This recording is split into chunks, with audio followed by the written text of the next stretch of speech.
Thank you, Team CMES, for inviting us here at ZIVID to participate in this webinar about the future of automation. My name is Mikkel. I'm head of the commercial group here in ZIVID, meaning managing the sales and marketing globally, and especially happy working with Siemens over the year. So, who's ZIVID? We are a Norwegian pure play company within the domain of 3D and camera technologies. We pride ourselves of building the best technology available for solving vision problems in robotics. We work primarily through the best integrators and solution providers in the world. That's where we are happy to be engaged, and in that sense, especially happy to work with CMES in Korea. So, how do we think about the future of automation? Well, considering the whole paradigm around AI, this is where the big shift will be coming. Back in 2015-ish, maybe 10, 15 years ago, we saw the first emerging AI technologies around perception AI, meaning managing images like detecting dogs and detecting faces or speech recognition. Then a couple of years ago, we were all very, very surprised on experienced generative AI with ChatGPT and OpenAI for the first time. Right now, we are more in the phase of what we would call an agentic AI, where AIs would be working together to solve more complex workflows and tasks. What we do see now as an emerging, and we are certainly not alone in this perception, is the emergence of what we would call physical AI, where the AI factories of the world who creates all this intelligence are now starting to have direct impact on the physical world. You see some early evidence about that in, say, self-driving cars and such. However, there will be much, much more in the coming. What we see happening as sort of the driving forces is mainly threefold. One, you see that there's a labor shortage in many of the countries where this is happening. Simply difficult to get hold of the people you need to be in role and stay in the role for long enough time. You have a reshoring of manufacturing, which is of course amplified with everything that happens on the macro level with the politics in the US, etc., etc.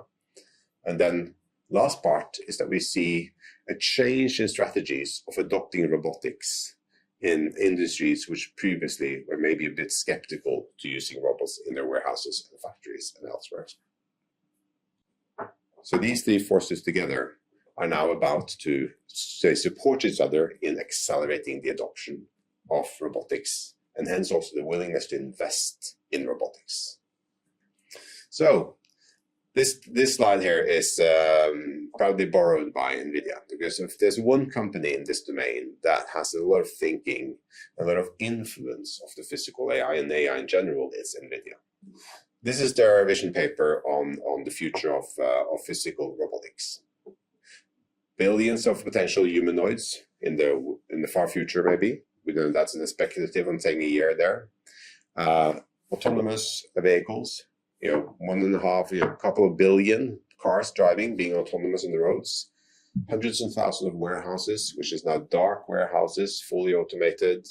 Millions of factories, buildings, creating stuff, powered by robots and physical AI. But also everything hinges on sensoring, namely the cameras. So they believe there's billions of cameras also in this ecosystem. So vision systems is a critical play in this journey. And this is not just science fiction. This is already starting to happen today. There are a few companies which are really on the front end of adopting AI and robotics. And this is an example from Amazon and their project of Vulcan Pick, which you will find also more extensive information on. What they are doing here is to adopt a system to automate their existing warehouses. You see in this video how this robot is able to create a sort of extraction strategy based on what's happening real time in that specific case. It's able to, in a smart way, supply that object to a robot who has a gripper, which in this sense has integrated sensor say, physical understanding of the object and will adopt its gripping strategy based on the object that is being presented. And it's all flowing through their warehouses, which is like maintaining billions of orders every year. So these type of systems are impossible to create without a comprehensive vision system. In this world, where the physical AI, where the AI is starting to change the behavior of the systems, the vision system is the primary sensor for the robots. This is what connects the physical world with the digital world. And the consistency and the quality of that connection is what drives the performance of the system. In these new types of robotics, you see a system which have to be able to continually see, to reason about what it's seeing, and adapting to these messy, open environments. And it has to do that with the vision system as the guiding factor. And the uncomfortable truth is that most systems in the world are open and messy. So to make a bit more specific and go down to the specifics of this, what does this mean? Well, if we take the worst, what we always seems to be the worst case on trying to automate is these warehouses. In warehouses, variance is the default. Here is an environment where you have, a high throughput requirements. Needs to run like a clockwork. You have limited buffers in the system. When you're going to ship the goods, you have to be shipped at 5 p.m. There's no gracefulness in that one. The product mix shifts all continuously throughout the year. You have all the complexity of shapes, different shapes, the type of tapes, gloss, transparent objects, what you name them. And of course, lighting changes over days. There's variations in vibrations, and there's just a lot of challenges in these environments if you think about the dark warehouse strategy. Of course, in this, there are cases that are super easy, which is just flowing through like a dream. But the hard part is where it breaks. And it breaks typically when you have very glossy objects, very transparent objects, when you have glare into labels which are like mirror-like, or where you have very thin features or edges which you have to detect. You have challenges when there's clutters, when you have shadow areas and occlusion. You have deformable object that looks like one thing in one moment and something else in the other moment, like a t-shirt in a plastic wrap bag. And all these things have to be managed, while also, for instance, things like lighting condition changes. On top of that, these systems, it's not about creating one robot to run. These systems have to have hundreds or maybe even thousands of robots to run flawlessly. So you then get into the integration and then a scale friction if things start to break. So you need a very, very resilient and stable solution in these type of environments. So this is really one of the worst areas. So how does vision play a part in this environment? Well, what typically you're facing when you're trying to automate, you're picking something and placing something for its purpose. You're doing an order fulfillment, or you're doing a decanting where you are inserting objects into the warehouse, or you may be restacking warehouses to optimize for storage space. In these moments, you typically have mispicks, so you're missing the picking. You have double picks, you pick more than one object at a time. You drop stuff, so you get an inconsistency between the physical and the virtual world. You think the object is in the bin, but it lies outside. Or you have simply damaged objects, which is damaged because of how it's being handled by the robots. The fact is that the value that is being created in these systems is equal to the number of successful robot actions per hour. That's how you need to think about the value that's being created. If you can have a higher frequency of successful robot actions per hour, your system will create more value. With all the things that can happen in these systems, and we'll get back to a few of these later on, the variations because of temperature, poor hand-eye calibration, or incomplete point clouds and whatnots. If you have 100 systems in production, 100, which is like a relatively decent warehouse, but certainly not one of the biggest.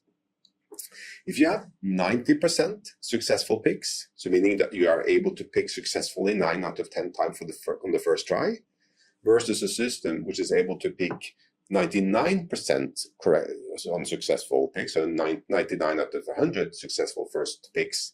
If you have 100 systems in operations, the best system there will pick 30 million more picks annually than the other one. There's a massive impact on the business case on that last 9.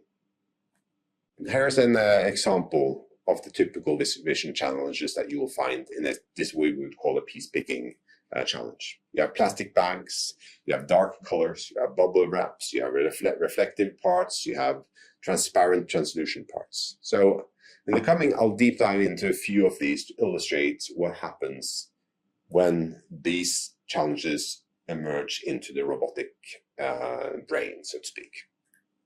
First, let's look at the dark colors. So this is a mobile phone, common, dark. What's difficult here is, of course, that it's pitch black. It's difficult to get data on something which is as dark as a screen of a mobile phone. What happens then? This is one of the known challenges. So here's an example of how that data looks on let's say a non-ZIVID sensor, industrial ready, commonly used in the industry. What you see here is it's wavy, it's loss of points, it's difficult to understand what the surface is. It's maybe pickable, but the robot would either have to try several times or experience mispicks because the data is not consistent. This is how it should look. This is the very same example with the ZIVID camera. Clear surface, robot's able to go down, understand where the object is, it can trust the data, and it cooperated accordingly. And then look at the bubble wrapped object. Very, very common in these warehouses. Same thing. You typically have reflection problems. The data sometimes bleed into neighboring objects because it confuses the camera system. Here again, how it looks in a one of the best cameras out there. It's loss of points again. You have this uncertainty on the shape. The correct representation of the shape is what the robot ultimately would like to have presented to it. This is again maybe pickable, but back to this point of successful first picks and avoiding mispicks. This is clearly one which will be challenging to achieve. This is how the same object looks with the ZIVID camera. You see the clear definition of the surface. Again, this is an object the robot would safely be able to pick. Then look at the Holy Grail. This is one of the worst scenes that you could present into a warehouse. Unfortunately, this is not uncommon. You have plastic objects which is there that you need to pick. In a traditional sensor, this is just a mess. It's very, very hard to get good data on these objects. It becomes into this porridge of point clouds. Impossible to distinguish where one object starts and where the other one stops. Here, this would not be pickable for a robot. This is how it looks with the ZIVID cameras. Again, pointing out the fact that you see the top of the surfaces, you can see the grasping positions, you can trust that the data is complete, it's clean and it's consistent, and it's correct. And those are the 4 C's that you need to consider when looking at these data points. If your robot is going to operate in this environment, you want to give it its best possible data set. Clearly, these objects that I just presented are not the most common objects, but they are common enough to have a big impact on how the robot's overall performance is going. And here is again one of the best cases we have on how this has been performed. What you see here is one of the solutions from CMES. where they're using the ZIVID cameras.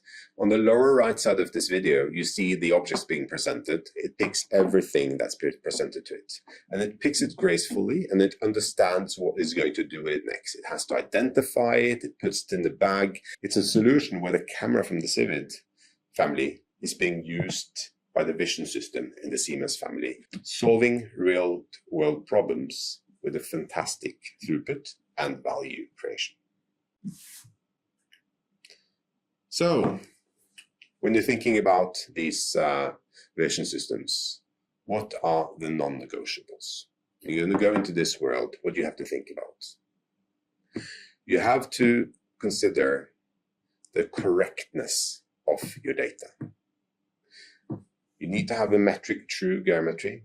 You can't have objects that is presented as one size and in reality is another size. It has to be a metric true data set. It has to have completeness. If your surface contains holes or is incomplete, the robot will be confused on where and how to grip those objects. The completeness is key to achieve throughput. It needs to be clean. Clean in the sense that you have to rely that the points that's there is actually real points, that you don't have these sort of ghost planes or flying points around. What happens in those cases is typically that your motion planner gets confused and is unable to find a path to pick the object because there seems to be collisions, or it needs to avoid the avoidance of those collisions. And finally, maybe the most important but sometimes least appreciated quality is the consistency of the data over time.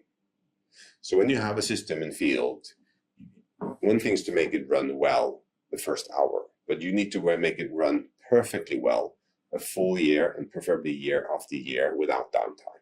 So things that can happen to these systems, wear and tear, temperature changes that change the data, vibrations, shocks, all these things you need to consider when you are designing your systems.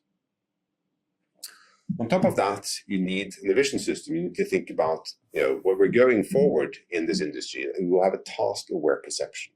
It's not just pixels and points. It's also the ability to see and understand what matters for the task. And that is a big part of the vision system. Then you need, of course, that deep integration to the robotic, both the brain and the body.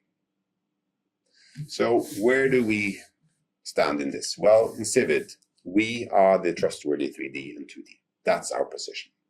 And then we work with fantastic companies like CMES to build the entire vision system as a system itself. This is where this partnership is really demonstrating the value when you're working together from Oslo to Korea, that we can find each other and build great systems. And as we saw in the previous video, this is something that is really making a difference in the Korean society today. So how do I wrap it up? Well, my thinking when going through this presentation is that in this future of AI, the quality and the consistency of the eyes will be equally important as it was before, as it is today. Just as our human beings, my eyes is my most important sensor to be able to move fast, do accurate work with my hands, just be more reliable in the world by seeing better. Automation systems are complex systems. There will be simplifications and abstractions that will happen with the introduction of physical AI and how that will develop and grow. But the fact is that to understand how to build these systems, you need a system understanding, and you need to work in a sense of building all these components into a system. It's not just the camera on one side and the arm on the other side. It's a complete system that needs to be built. And what we also see is that some of the most successful companies out there are the ones that are able to do two big things. One, they form partnerships with companies who are complementing their skill sets and technologies. And they work together more in synergy than in traditional, say, supplier-vendor partnerships. And then secondly, they have a culture where this learning, this curiosity, and this leaning in on building stuff faster and not leveraging yesterday's paradigm is differentiating them from the rest. This is probably where we see the biggest appreciation of working with CMES.